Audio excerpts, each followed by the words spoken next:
जय हिंद प्यारे साथियों, स्वागत आप सभी का स्वामी क्लासेस फाजिल का यूट्यूब चैनल पर।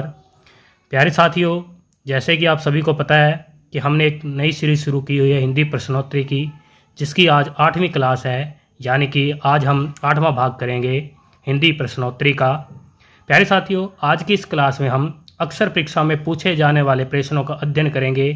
ये जो क्लास है पीजीटी, टीजीटी और मास्टर कैडर हिंदी की दृष्टि से बहुत ही महत्वपूर्ण होने वाली है। प्यारे साथियों, आज के इस क्लास में हम 20 इम्पोर्टेंट क्वेश्चनों का अध्ययन करेंगे जो कि अक्सर परीक्षा में पूछे ही जाते हैं। प्यारे साथियों, और इनके साथ ही इन प्रश्नों से संबंधित महत्वपूर्ण तथ्यों का भी अध्ययन करेंगे। तो वीडियो के अंत तक जुड़े रहें और वीडियो को लाइक और शेयर अवश्य करें। तो बिना किसी देरी के शुरू करते हैं आज की क्लास। और आज की क्लास का पहला क्वेश्चन है आपके स्क्रीन के ऊपर। पहला क्वेश्चन देखेंगे सभी विद्यार्थी। पहला क्वेश्चन है, भक्ति आंदोलन को ईसाइत की देन किसने कहा है? 4 विकल्प दिए गए हैं। ए विकल्प में जॉर्ज ग्रेसन, बी विकल्प में आचार्य रामचंद्र शुक्ल, सी विकल्प में हजारी प्रसाद द्विवेदी और डी विकल्प में ताराचंद। सभी विद्यार्थी 1 नंबर क्वेश्चन का उत्तर देंगे। जो विद्यार्थी 1 नंबर क्वेश्चन का उत्तर ए चुन रहे हैं वो बिल्कुल सही है। यानी कि भक्ति आंदोलन को ईसाइत की देन जॉर्ज ग्रेसन ने कहा है। जॉर्ज ग्रेसन के साथ बेबर, बर्नले, भंडाकर आदि कवियों ने भी ईसाइत की देन कहा है भक्ति आंदोलन को। आचार्य रामचंद्र शुक्ल ने भक्ति आंदोलन का उदय पराजित हताश मन स्थिति से माना है और हजारी प्रसाद द्विवेदी ने भक्ति आंदोलन का उदय स्वाभाविक विकास से माना है। यानी कि भक्ति आंदोलन स्वतः स्फूर्ति क्रिया है। भक्ति आंदोलन का उदय कैसे हुआ? स्वतः स्फूर्ति क्रिया है। किसने माना है? हजारी प्रसाद द्विवेदी ने। इसके साथ हजारी प्रसाद द्विवेदी ने यह भी कहा है कि भक्ति आंदोलन भारतीय चिंतन धारा का स्वाभाविक विकास है। ताराचंद ने भक्ति आंदोलन का उदय अरबों की देन से माना है। यानी भक्ति आंदोलन को अरबों की देन किसने कहा है? ताराचंद। नेक्स्ट क्वेश्चन की तरफ बढ़ते हैं। सेकंड नंबर क्वेश्चन देखेंगे सभी विद्यार्थी। दूसरे नंबर क्वेश्चन का उत्तर देंगे। बहुत ही इंपॉर्टेंट क्वेश्चन है। भक्ति काल को हिंदी साहित्य का स्वर्ण युग किसने कहा है? बहुत ही इंपॉर्टेंट क्वेश्चन है। आईएमपी क्वेश्चन है और अक्सर परीक्षा में पूछा ही जाता है। क्या पूछा जा रहा है कि भक्ति काल को हिंदी साहित्य का स्वर्ण युग किसने कहा है? 4 विकल्प दिए गए हैं। ए, बी, सी, डी। सही विकल्प का चयन करना है। ए विकल्प में है जॉर्ज ग्रेसन, बी विकल्प में है श्याम सुंदर दास, सी विकल्प में है आचार्य रामचंद्र शुक्ल और डी विकल्प में बाबू गुलाब राय। सही उत्तर का चयन करेंगे सभी विद्यार्थी। जो विद्यार्थी इस क्वेश्चन का उत्तर ए दे रहे हैं वो ध्यान दे लो कि यहाँ पर क्वेश्चन में स्वर्ण युग पूछा गया है। युग यानी कि भक्ति काल को हिंदी साहित्य का जो युग था, स्वर्ण युग था जो, वो सुंदर था। यानी कि श्याम सुंदर दास ने कहा है। भक्ति काल को हिंदी साहित्य का स्वर्ण युग किसने कहा है? श्याम सुंदर दास ने। और जो विद्यार्थी ए ऑप्शन सुन रहे थे वो ध्यान दे लो कि जॉर्ज ग्रेसन ने भक्ति काल को हिंदी साहित्य का स्वर्ण काल कहा है। ग्रेसन ने क्या कहा है? स्वर्ण काल कहा है। और इसके साथ ग्रेसन ने क्लासिक युग भी कहा है भक्ति काल को। भक्ति काल को क्या कहा है? क्लासिक युग आचार्य जॉर्ज ग्रेसन ने भी कहा है। और आचार्य रामचंद्र शुक्ल ने इस्लामी आक्रमण की प्रतिक्रिया भक्ति आंदोलन को कहा है। यानी भक्ति आंदोलन का उदय इस्लामी आक्रमण की प्रतिक्रिया स्वरूप हुआ है। बाबू गुलाब राय ने कहा है भक्ति काव्य पराजय की सती का पूरक है। नेक्स्ट क्वेश्चन की तरफ बढ़ते हैं। 3 नंबर क्वेश्चन देखेंगे और 3 नंबर क्वेश्चन का उत्तर सभी विद्यार्थी देंगे। भक्ति को धर्म का रसात्मक रूप किसने कहा है? यानी कि पूछा जा रहा है ये जो कथन है किस रचनाकार का है? भक्ति को धर्म का रसात्मक रूप किसने कहा है? 4 विकल्प दिए गए हैं। ए विकल्प में है आचार्य रामचंद्र शुक्ल, बी विकल्प में है राम कुमार वर्मा, सी विकल्प में है जॉर्ज ग्रेसन और डी विकल्प में है रामविलास शर्मा। सही विकल्प का चयन करेंगे सभी विद्यार्थी। 3 नंबर क्वेश्चन का उत्तर देंगे और 3 नंबर क्वेश्चन का उत्तर जो विद्यार्थी ए चुन रहे हैं वो बिल्कुल सही है। यानी भक्ति को धर्म का रसात्मक रूप आचार्य रामचंद्र शुक्ल ने कहा है। मैं आपको बता देता हूँ यहाँ पर कि राम कुमार वर्मा ने जो भक्ति आंदोलन को कहा है वह आक्रमण की प्रतिक्रिया का परिणाम कहा है। यानी भक्ति आंदोलन को बाहरी आक्रमण की प्रतिक्रिया का परिणाम किसने कहा है? राम कुमार वर्मा ने। आज बता देता हूँ आप सभी को, डॉक्टर रामविलास शर्मा ने भक्ति काल को लोक जागरण काल नाम दिया है। रामविलास शर्मा ने भक्ति काल को लोक जागरण काल नाम से पुकारा है। नेक्स्ट क्वेश्चन की तरफ बढ़ते हैं। 4 नंबर क्वेश्चन, सभी विद्यार्थी 4 नंबर क्वेश्चन का उत्तर देंगे। रामानुजाचार्य के गुरु कौन है? रामानुजाचार्य के गुरु का नाम बताना है। 4 विकल्प दिए गए हैं। ए विकल्प में काची पुराण, बी विकल्प में शंकराचार्य, सी विकल्प में है विष्णु स्वामी, डी विकल्प में है रामानंद। सही विकल्प का चयन करेंगे सभी विद्यार्थी। 4 नंबर क्वेश्चन का उत्तर देंगे और 4 नंबर क्वेश्चन का उत्तर जो विद्यार्थी ए चुन रहे हैं वो बिल्कुल सही है। यानी कि रामानुजाचार्य के गुरु का नाम काची पूरण है।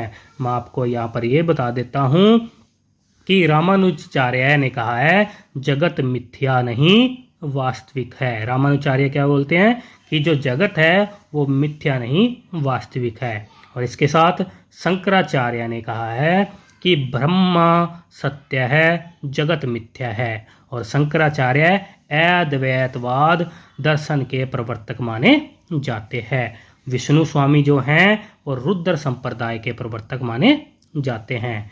रामानंद के बारे में आपको मैं बता देता हूँ कि रामानंद जो हैं इनके गुरु का नाम है राघवानंद है और रामानंद ने रामावत संप्रदाय की स्थापना की थी। और रामानंद के 12 शिष्यों का वर्णन हमें भक्तमाल रचना में मिलता है। आगे चलते हैं 5वें नंबर क्वेश्चन में। 5वें नंबर क्वेश्चन का उत्तर देंगे सभी विद्यार्थी। 5वें नंबर क्वेश्चन का उत्तर देंगे। किसके भक्ति परक गीतों का संकलन अभंग के नाम से जाना जाता है? बहुत इंपॉर्टेंट क्वेश्चन है, अक्सर परीक्षा में पूछा ही जाता है। क्या पूछा जा रहा है? भक्ति परक गीतों का संकलन अभंग के नाम से जाना जाता है। यानी किसका है? 4 विकल्प दिए गए हैं। ए विकल्प में सहजोबाई, बी विकल्प है नामदेव, सी विकल्प में कबीर, डी विकल्प में है दादू दयाल। सभी विद्यार्थी उत्तर देंगे। 5 नंबर क्वेश्चन का उत्तर जो विद्यार्थी बी चुन रहे हैं वो बिल्कुल सही है, नामदेव। यानी कि भक्ति परक गीतों का संकलन अभंग नाम से संत नामदेव का है। और मैं आपके इसके साथ बता देता हूँ कि गणपति चंद्रगुप्त ने और राम कुमार वर्मा ने संत नामदेव को संत काव्य का प्रथम कवि माना है। और संत नामदेव निर्गुण सगुण भक्ति परक संत माने जाते हैं। सहजोबाई के बारे में आपको बता देता हूँ कि सहजोबाई के गुरु का नाम है गुरु चरण दास। और सहजोबाई के हमें 2 ग्रंथ मिलते हैं, सहज प्रकाश और गुरु महिमा। सहजोबाई को हिंदी की ललेश्वरी भी कहा जाता है। सहजोबाई की बहन का नाम है दयाबाई। कबीरदास के बारे में आपको बता देता हूँ। कबीरदास को आचार्य रामचंद्र शुक्ल और हजारी प्रसाद ने संत काव्य का प्रतिनिधि कवि माना है। और कबीर की एक मुख्य रचना में मिलती है बीजक, जो कि 3 भागों में विभाजित है, साखी शब्द रमैणी में। दादू दयाल के बारे में आपको बता देता हूँ। दादू दयाल को जो है उन्होंने दादू पंथ या परम ब्रह्मा संप्रदाय की स्थापना की है। और इनके हमें 2 ग्रंथ प्रमुख मिलते हैं, हरडेवानी और अंगवधु। दादू दयाल को राजस्थान का कबीर भी कहा जाता है। नेक्स्ट क्वेश्चन की तरफ बढ़ते हैं। 6 नंबर क्वेश्चन देखो। 6 नंबर क्वेश्चन का उत्तर देंगे सभी विद्यार्थी। दिव्य प्रबंधम काव्य संकलन किसका है? दिव्य प्रबंधम नाम से जो काव्य संकलन है वो किसका है? 4 विकल्प दिए गए हैं। ए विकल्प में संत एकनाथ का, बी विकल्प में संत तुकाराम का, सी विकल्प में अलवार भक्तों का, डी विकल्प में कोई नहीं। सभी विद्यार्थी 6वें नंबर क्वेश्चन का उत्तर देंगे। जो विद्यार्थी 6वें नंबर क्वेश्चन का उत्तर सी चुन रहे हैं वो बिल्कुल सही हैं। दिव्य प्रबंधम नाम से जो काव्य है वो अलवार भक्तों का है। और ये जो संकलन है 4000 पदों का संकलन है, यानी अलवार भक्त जो थे उनके 4000 पदों का संकलन दिव्य प्रबंधम नाम से रंगनाथ मुनि ने किया था। यानी रंगनाथ मुनि ने दिव्य प्रबंधम का संकलन किया है। मैं आपको बता देता हूँ, अलवारों की संख्या 12 मानी जाती है, यानी अलवार भक्तों की संख्या 12 मानी जाती है। और अलवार भक्तों को भक्ति आंदोलन के कर्णधार भी कहा जाता है। संत एकनाथ और संत तुकाराम वारकरी संप्रदाय के प्रमुख संत माने जाते हैं। 7वें नंबर क्वेश्चन की तरफ बढ़ेंगे। 7वां नंबर क्वेश्चन देखेंगे सभी विद्यार्थी और सभी उत्तर देंगे। अलवार महिला भक्त का नाम है, यानी निम्न में से हमें बताना है कि अलवार महिला भक्त का क्या नाम है। 4 विकल्प दिए गए हैं। ए विकल्प में अपाला, बी में गार्गी, सी में राबिया, डी में अंडाल। सही उत्तर का चयन करेंगे। 7वें नंबर क्वेश्चन का उत्तर देंगे। जो विद्यार्थी 7वें नंबर क्वेश्चन का उत्तर डी चुन रहे हैं वो बिल्कुल सही है, यानी कि अलवार महिला संत का नाम जो है वो अंडाल है। इसके साथ ही मैं आपको बताता देता हूँ, राबिया जो है सूफी महिला साधक थी, यानी राबिया जो है सूफी महिला साधक थी। इस क्वेश्चन की तरफ बढ़ते हैं। 8वां नंबर क्वेश्चन का उत्तर देंगे सभी विद्यार्थी। अवधूत किसे कहते हैं, यानी कि अवधूत किसे कहते हैं ये पूछा जा रहा है। 4 विकल्प फिर से दिए गए हैं। ए विकल्प में है माधवाचार्य के अनुयायियों को, बी विकल्प में है रामानंद के विरागियों को, सी विकल्प में है चैतन्य के सन्यासियों को, या डी विकल्प में है निम्बारक के विरागियों को। सही उत्तर का चयन करेंगे सभी विद्यार्थी। 8वें नंबर क्वेश्चन का उत्तर देंगे। और इसके साथ ही आप सभी वीडियो को लाइक और शेयर करना ना भूलें। अगर आप हमारे YouTube चैनल पर नए हो तो चैनल को सब्सक्राइब अवश्य कर लें, बेल आइकन को अवश्य दें, ताकि आप तक नई क्लास की वीडियो आप तक पहुंच सके, आप तक नई क्लास की जो भी नोटिफिकेशन आए वो आप तक पहुंच सके। तो 8वें नंबर क्वेश्चन का उत्तर देंगे सभी विद्यार्थी। 8वां नंबर क्वेश्चन है अवधूत किसे कहते हैं। सभी विद्यार्थी 8वें नंबर क्वेश्चन का उत्तर सही चुनेंगे। जो विद्यार्थी 8वें नंबर क्वेश्चन का उत्तर बी चुन रहे हैं वो बिल्कुल सही है, यानी अवधूत रामानंद के विरागियों को कहा जाता है। सीधा और सटीक उत्तर था, रामानंद के विरागियों को अवधूत कहा जाता है। नेक्स्ट क्वेश्चन की तरफ बढ़ेंगे।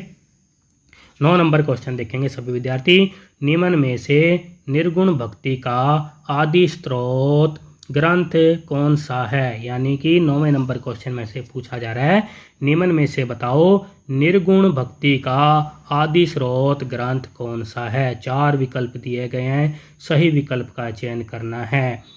सभी विद्यार्थी 9वें नंबर क्वेश्चन का उत्तर देंगे। और जो विद्यार्थी 9वें नंबर क्वेश्चन का उत्तर सी चुन रहे हैं वो बिल्कुल सही है। श्वेता श्वेतर उपनिषद को निर्गुण भक्ति का आदि स्रोत ग्रंथ माना जाता है। नेक्स्ट क्वेश्चन की तरफ बढ़ते हैं। 10वां नंबर क्वेश्चन और बहुत इंपॉर्टेंट क्वेश्चन है। निम्न में से कौन सा युगम असंगत है। असंगत युगम को पहचानना है, यानी कि 10वें नंबर क्वेश्चन में 3 सही हैं और 1 विकल्प गलत है। उस गलत विकल्प का चयन करना है सभी विद्यार्थियों ने। ए विकल्प में सस्ता पूजक संप्रदाय केरल, सहजिया संप्रदाय बंगाल, पंचसखा संप्रदाय उड़ीसा, वारकरी संप्रदाय कर्नाटक। सभी विद्यार्थी सही उत्तर का चयन करेंगे। जो विद्यार्थी 10वें नंबर क्वेश्चन का उत्तर डी चुन रहे हैं वो बिल्कुल सही है, यानी कि वारकरी संप्रदाय कर्नाटक से नहीं है, वारकरी संप्रदाय महाराष्ट्र में है। वारकरी संप्रदाय कहाँ पर है? महाराष्ट्र से संबंधित है। इसके साथ मैं आपको कुछ इनके महत्वपूर्ण तथ्यों के बारे में बता देता हूँ, यानी कि जो केरल है वो सस्ता पूजक संप्रदाय से संबंधित है। और इसके साथ बंगाल में चैतन्य महाप्रभु ने भक्ति आंदोलन का प्रचार किया था और उड़ीसा में पंचसखा ने भक्ति आंदोलन का प्रचार किया। और पंचसखाओं के नाम आपको बोल देता हूँ, याद कर लेना सभी विद्यार्थी। पंचसखा थे बलराम दास, अनंत दास, यशोवंत दास, जगन्नाथ दास और अच्युतानंद दास, ये 5 सखा कहलाते हैं। और इसके साथ वारकरी संप्रदाय के बारे में भी याद कर लेना। वारकरी संप्रदाय का संस्थापक जो हैं संत पुंडरिक माने जाते हैं। और वारकरी संप्रदाय के प्रमुख संत थे संत ज्ञानेश्वर, संत नामदेव, संत एकनाथ, संत तुकाराम। और इसके साथ मैं आपको एक और तथ्य भी बता देता हूँ वारकरी संप्रदाय संबंधित, यानी कि संत साधना का साहित्य स्वरूप सर्वप्रथम पंढरपुर महाराष्ट्र से हुआ माना जाता है। यानी कि वारकरी संप्रदाय महाराष्ट्र में है और महाराष्ट्र से ही, यानी महाराष्ट्र के पंढरपुर से ही संत साधना का साहित्यक स्वरूप सर्वप्रथम हुआ है।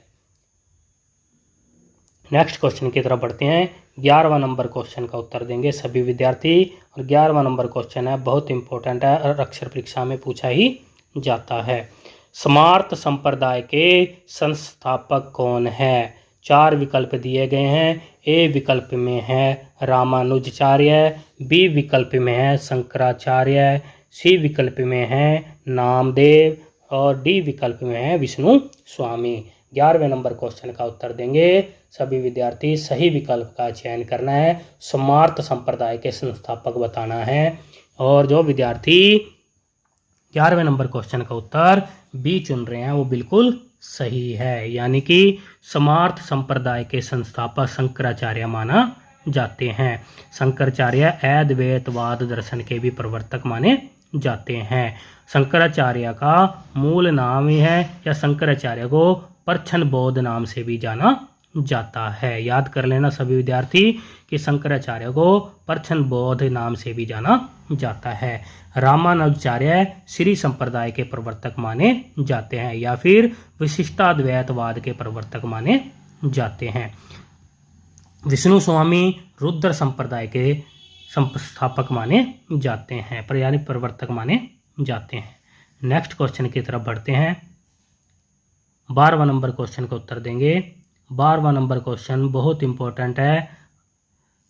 12वें नंबर क्वेश्चन में हमसे क्या पूछा जा रहा है? साधना के क्षेत्र में जो ब्रह्मा है, साहित्य के क्षेत्र में वही रहस्यवाद है, यह कथन किसका है? कथन से संबंधित क्वेश्चन है और अक्सर परीक्षा में ये पूछा ही जाता है।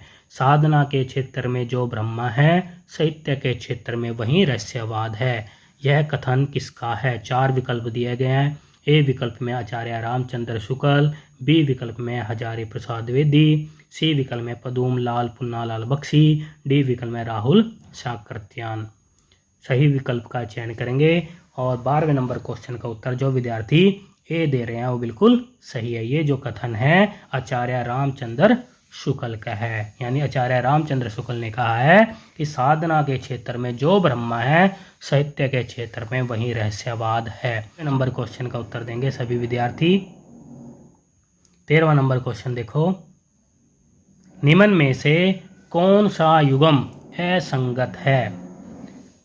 4 विकल्प दिए गए हैं। फिर से असंगत युगम को पहचानना है। 3 सही है और 1 गलत है। 4 विकल्प दिए गए हैं, ए बी सी डी। ए विकल्प में शुद्धाद्वैतवाद वल्लभाचार्य, अद्वैतवाद शंकराचार्य, विशिष्टाद्वैतवाद रामानुजाचार्य, द्वैतवाद स्वामी हित हरिवंश। सभी विद्यार्थी उत्तर देंगे। 13वें नंबर क्वेश्चन का उत्तर देंगे।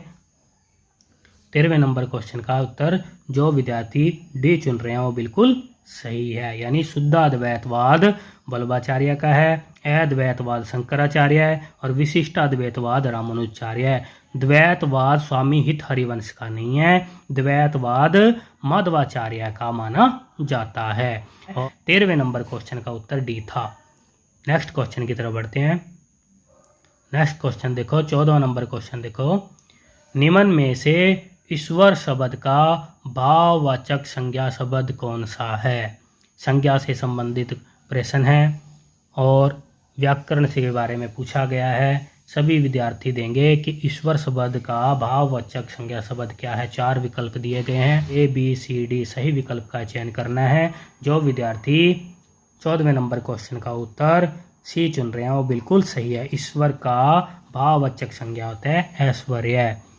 अगला क्वेश्चन देखेंगे, 15वां नंबर क्वेश्चन सभी विद्यार्थी उत्तर देंगे। 15वें नंबर क्वेश्चन का 15वें नंबर क्वेश्चन में क्या पूछा जा रहा है, निम्न में से राष्ट्र शब्द का भाववाचक संज्ञा शब्द कौन सा है। 15वें नंबर क्वेश्चन का उत्तर देंगे। 4 विकल्प दिए गए हैं।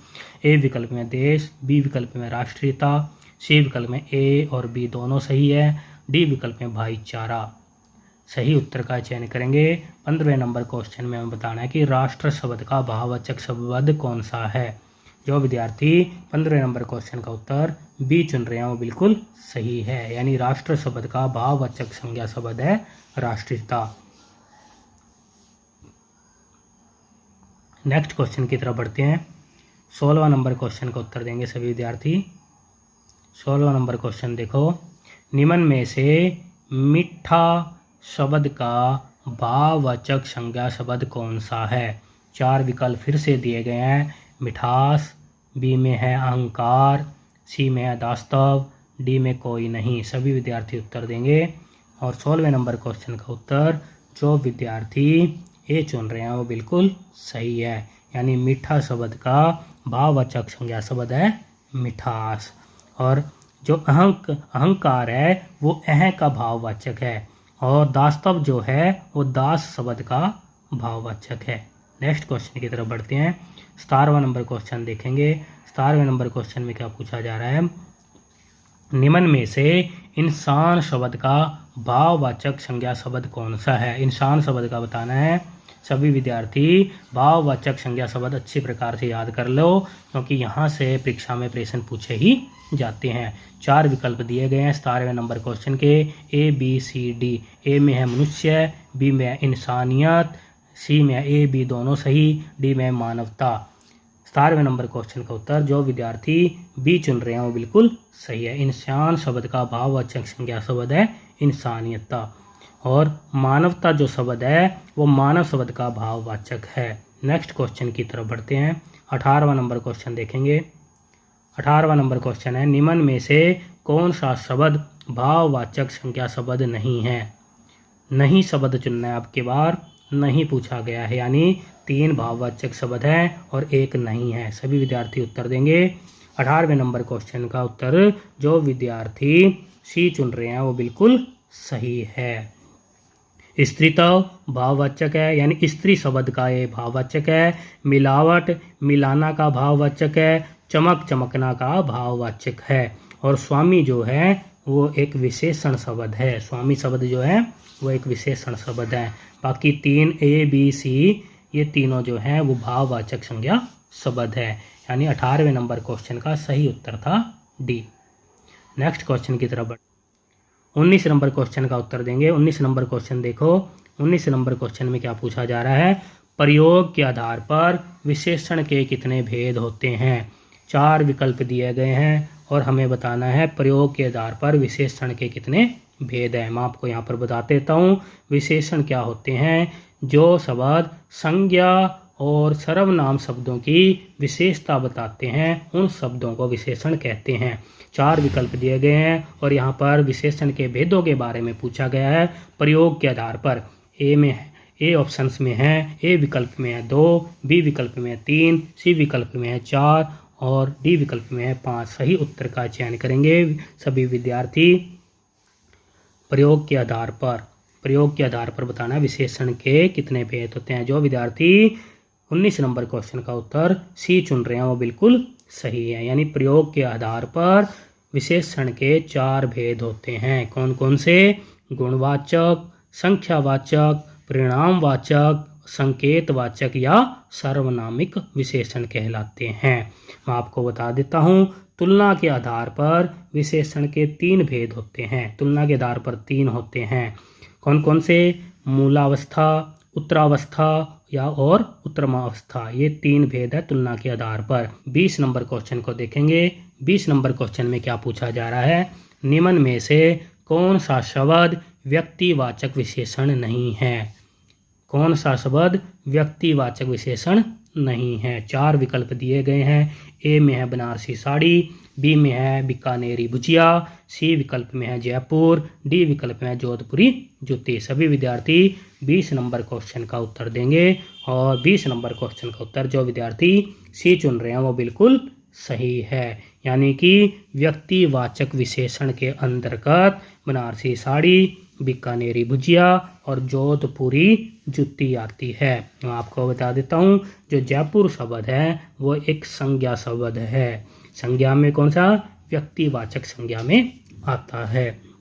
प्यारे विद्यार्थियों, ये थे आज के क्लास के हमारे बेहतरीन 20 क्वेश्चन जो कि अक्सर परीक्षा में पूछे ही जाते हैं और इनसे संबंधित महत्वपूर्ण तथ्यों का भी हमने अध्ययन किया है। आशा करता हूँ कि आज की क्लास में आपको बहुत कुछ सीखने को मिला होगा। अगर वीडियो अच्छी लगी हो तो शेयर और लाइक करना ना भूलें। अगर आप हमारे चैनल पर नए हो तो चैनल को सब्सक्राइब अवश्य कर लें, बेल आइकन को अवश्य दबाएं ताकि आप तक नए वीडियो का नोटिफिकेशन सबसे पहले पहुंच सके।